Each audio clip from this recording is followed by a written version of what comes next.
नमस्कार दोस्तों, एक बार फिर से स्वागत है आपका हमारे इस चैनल में, जहां हम एक्सप्लेन करने वाले हैं साउथ की एक धमाकेदार मूवी जिसका नाम है मायोन। तो वीडियो शुरू करते हैं और अगर वीडियो अच्छा लगे तो वीडियो को लाइक जरूर कीजिएगा और इसी तरह की वीडियोस पाने के लिए आप हमारे इस चैनल को सब्सक्राइब भी कीजिएगा ताकि आपको इसी तरह के लेटेस्ट और फ्रेश कंटेंट मिलते रहे। तो फिल्म की कहानी शुरू होती है तमिलनाडु के एक बहुत ही प्राचीन और प्रसिद्ध मंदिर से जिसका नाम है मायोन। यहाँ पर माना जाता है कि इस गाँव के लोग जो है वो इस मंदिर को बहुत ज्यादा मानते हैं और शाम को 6 बजे के बाद इस मंदिर को पूरी तरह से बंद कर दिया जाता है। कहा जाता है कि अगर 6 बजे के बाद कोई इस मंदिर के अंदर घुसता है तो वो या तो पागल हो जाता है या फिर मारा जाता है। एक दिन पुजारी का बेटा इस मंदिर के अंदर जाने की जिद करता है। वो कहता है कि इस मंदिर के अंदर जो भी सुपर नेचुरल चीजें होती है वो उन्हें रिकॉर्ड करना चाहता है और यूट्यूब पर डालना चाहता है, लेकिन यहाँ पर पुजारी जो है वो साफ मना कर देता है। लेकिन तभी पुजारी का बेटा मंदिर के अंदर ही कहीं पर छिप जाता है। वो बड़े पुजारी से आकर कहता है, लेकिन 6 बज चुके थे इसलिए अब उन्हें मंदिर को बंद करना ही पड़ा और पुजारी का बेटा जो है वो मंदिर के अंदर ही छिप गया था।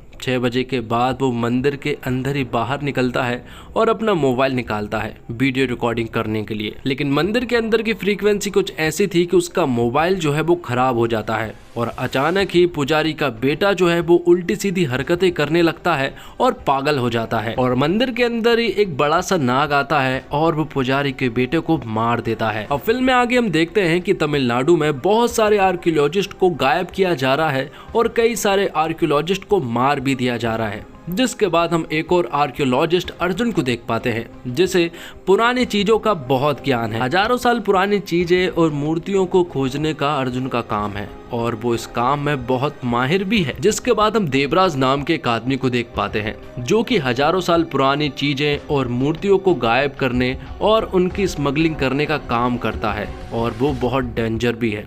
अगर कोई उसे धोखा देने की कोशिश भी करता है तो वो उन्हें जान से मार देता है। आगे पुलिस डिपार्टमेंट के द्वारा एक टीम बनाई जाती है और आर्कियोलॉजिस्ट को जिस तरह से मारा जा रहा है उन लोगों के बारे में वो लोग पता करने चाहते हैं और इनमें सबसे बड़ा नाम सामने आता है सेंस फरेरो को। यही आदमी है जो कि बड़े बड़े आर्कियोलॉजिस्ट को बुरी तरह से मारता है और हजारों साल पुरानी मूर्तियों को स्मगल करने और खरीदने का सबसे बड़ा रैकेट जो है वो सेंस फरेरो के ही नाम का है। हालांकि सेंस फरेरो जो है वो अभी विदेश में है और पुलिस डिपार्टमेंट चाहता है कि किसी तरह से वो इंडिया आ जाए। जिसके बाद हम देवराज को एक मंदिर में जाते हुए देख पाते हैं। देवराज जो है वो बहुत चालाक आदमी होता है। वो किसी भी मंदिर में जाता है और वहां जाकर थोड़ा बहुत काम करवाने के बाद उस मंदिर की हजारों साल पुरानी मूर्तियों को बदल देता है और इन सब में उसका साथ देता है अर्जुन। अर्जुन जो है वो देवराज का बहुत ही भरोसेमंद पार्टनर है। दोनों ही इस काम को बहुत ही अच्छे से करते हैं और पुरानी मूर्तियां जिस तरह से देवराज वहां से लेकर आता है उसी तरह की हूबहू मूर्ति जो है वो अर्जुन बना देता है और फिर वो इन पुरानी मूर्तियों को बहुत ही अच्छी रकम में बेच देते हैं।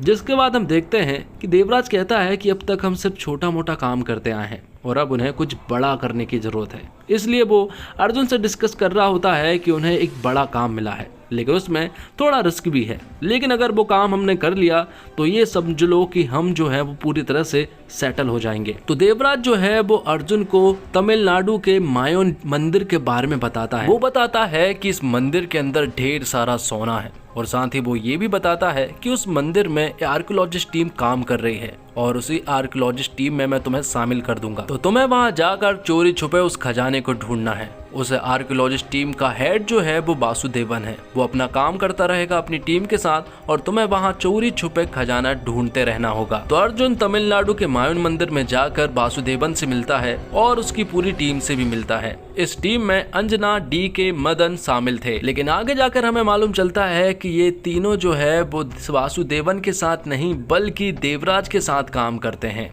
और ये तीनों मतलब कि अंजना, डीके और मदन जो है वो देवराज की टीम में शामिल है और वो अर्जुन के साथ मिलकर इस खजाने को ढूंढने में उनकी मदद करेंगे। वो सभी लोग मंदिर में जाकर कुछ चीजें देखते हैं और वहाँ का एक ब्लूप्रिंट लेकर आते हैं और अर्जुन एक ऐप के द्वारा उस मंदिर के ब्लूप्रिंट को चेक करता है। उसे मालूम चलता है कि मंदिर में अंदर एक जगह पर एक टनल है, लेकिन वो टनल कहाँ तक जाती है हमें ये नहीं मालूम है। पर एक बात तो तय थी कि ये मंदिर जितना छोटा दिखाई दे रहा है ये उतना छोटा है नहीं। जिसके बाद अगले दिन वासुदेवन के साथ मिलकर वो लोग मंदिर के बड़े पुजारी कृष्णप्पा के पास जाते हैं और वो मंदिर के अंदर जाने की आज्ञा चाह रहे थे, लेकिन कृष्णप्पा ने साफ मना कर दिया था कि मंदिर के अंदर कोई भी नहीं जा सकता है, चाहे वो सरकार का आदमी क्यों ना हो, क्योंकि उसके अंदर जाना पूरी तरह से वर्जित है। लेकिन अब अर्जुन को समझ में नहीं आ रहा था कि आखिर कृष्णप्पा ने मंदिर में जाने से क्यों मना कर दिया। तो वासुदेवन एक कहानी बताता है कि महाभारत के समय जब गांधारी के 100 पुत्र मारे गए थे तो उसने श्री कृष्ण को श्राप दिया था कि जिस तरह से उसके अंश का विनाश हुआ है उसी तरह से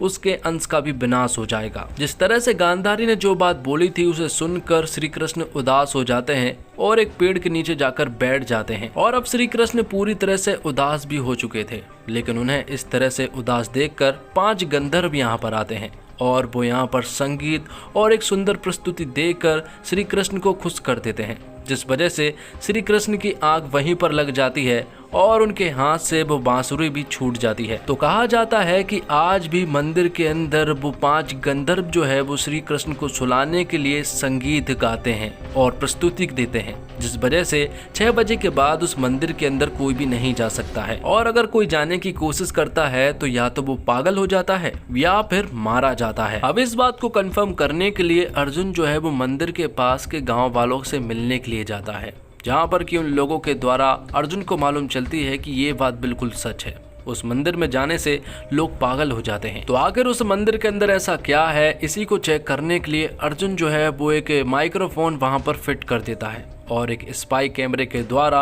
वो वहां की चीजों को स्कैन करने लगता है। अब घर आने के बाद अर्जुन जो है वो 6 बजने का इंतजार करने लगता है, क्योंकि अब वो देखना चाहता है कि आखिर अंदर की कुछ फ्रीक्वेंसी कैसी है और कैसा साउंड आता है। 6 बजने के बाद जैसे ही वो अपने कान में हेडफोन लगाता है तो उसे बहुत ही ज्यादा साउंड सुनाई देता है, जो कि असहनीय था और वो समझ चुका था कि अंदर कोई ना कोई बात तो है। तो अब अर्जुन को दिलचस्पी और बढ़ जाती है कि आखिर मंदिर के अंदर ऐसा क्या है, इसलिए वो और भी चीजें पता करने की कोशिश करता है और उसे यहाँ पर श्री कृष्ण के बांसुरी के बारे में भी मालूम चल जाता है, वो भी मंदिर के अंदर ही है, इसलिए वो बांसुरी के बारे में किसी से बात करने लगता है। लेकिन ये बात देवराज को भी मालूम चल चुकी थी कि अर्जुन को बांसुरी के बारे में मालूम चल गया है तो वो हमें क्यों नहीं बता रहा है, इसलिए वो ये बात सेंस फरेरो को बताता है कि एक बहुत ही बड़ी चीज हमारे हाथ लगी है, इसलिए उसे इंडिया आना होगा। तो अब देवराज जो है वो अर्जुन से कहता है कि हमारे पास बहुत कम समय बचा है, इसलिए हमें उस खजाने को जल्द से जल्द हथियाना होगा। जिसके बाद हम देखते हैं, अब आगे हम देखते हैं कि वासुदेवन के पास सरकारी विभाग से एक आदमी आता है और इन लोगों को भी उस खजाने के बारे में मालूम चल गया है। वो वासुदेवन से कहता है कि तुम इस खजाने को ढूंढो और 90% जो है वो हम रख लेंगे और बाकी सरकारी विभाग को 10% दे देंगे। अब ये बात अर्जुन को मालूम चल जाती है कि अगर इस सरकारी विभाग को इसके बारे में मालूम चल गया है तो वो जल्द से जल्द इस खजाने को अपनाने की कोशिश करेंगे, इसलिए उन लोगों से पहले हमें इस खजाने को ढूंढना होगा। तो अर्जुन ने अंदर घुसने की सारी तैयारियां तो कर ली थी, लेकिन 6 बजे के बाद जहां वो कुछ होता है उन सारी चीजों के लिए वो तैयार नहीं था। तो मंदिर के ब्लूप्रिंट के द्वारा अर्जुन ने एक बात तो पता कर ली थी कि ये मंदिर जो है वो बहुत बड़ा है और अंदर जाकर क्या क्या हो सकता है ये सारी चीजें अर्जुन मदन, डीके और अंजना को बता रहा होता है। जिसके बाद 6 बजते ही वो अंदर घुस जाते हैं और गंधर्वों के बारे में बताने लगता है और कहता है कि ये फ्रीक्वेंसी जो है वो हम पूरी तरह से नहीं सुन सकते हैं,